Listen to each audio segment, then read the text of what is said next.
Well, hello, gentlemen. All right. Let's stop picking on the Femons, eh? And let's start talking about the good points the Femons have. I mean, hell, they must have some. So I'd like you guys to play along with me here, and we'll make a kind of a list.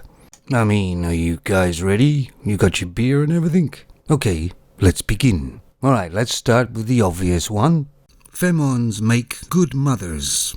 Well, they were better mothers many years ago, but I don't think they're great mothers nowadays. I mean, even my mother did some things I thought were a bit suspect and a bit selfish that actually showed that she thought of herself more than her children. But the modern Femin really doesn't want anything to do with the baby too much, just maybe show and tell, and that's about it. Because you see, it cramps their style. They can't go out all night drinking and banging like they used to. I mean, some Femins get pregnant so they can get money from the government. Or sometimes they say, I accidentally got pregnant. I mean, really, accidentally? She's gone with 200 men in the last month? But of course, it's not all Femins, but a majority of them nowadays are not very good mothers, I would say.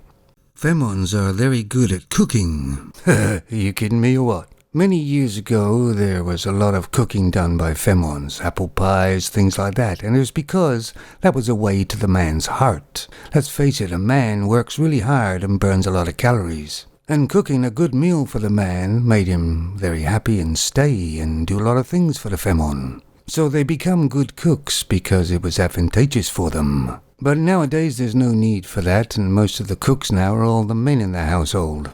And it's a shame too, because there's loads of good recipes from, say, grandmother and handed down, but they're all disappearing now. Because the modern Femin doesn't want to spend hours cooking on the stove, she just wants to impress the man by stripping off. So there's not that many good cooks in Femin world nowadays. And if truth be known, many years ago, it was even the man was a better cook. And that's the way it was. Femons will love you very deeply. Well, Femons never knew what love was anyway. They just used the word to entrap the man. They've always gone with the man that has the best utilities or money. But nowadays, they just follow the money. But there's one thing you can be sure of, and if your money runs out, so will the Femon. Oh, here's one we're not supposed to say the truth about, but I will anyway. Femons make good drivers. Well, not according to what I've seen in my lifetime. You can have good drivers as Femons, and they can even park the car. But there's not that many, and the majority of them can't park or drive very well. You only have to look at a Femon driver to see the way they're hanging on the steering wheel, as if it's going to be coming off in their hands any moment.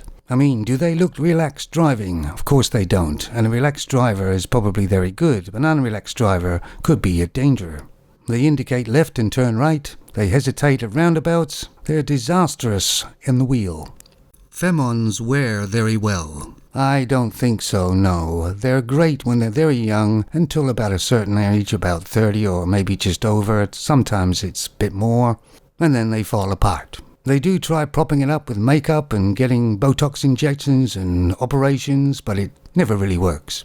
And of course we all know the saying is that Femons age like milk and men age like fine wine. Well, I don't know why this one's in there, but here it is. Femons sleep quite quietly.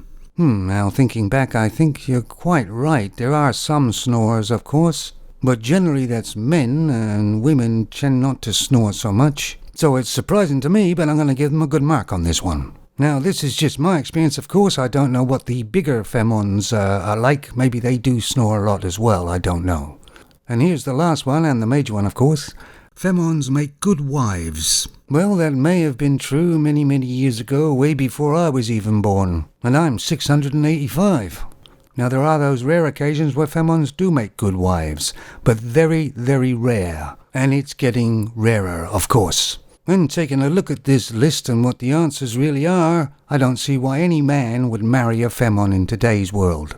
What with them not really looking after themselves, they have tats all over them and they're rather large, and then you have to deal with the entitled attitude.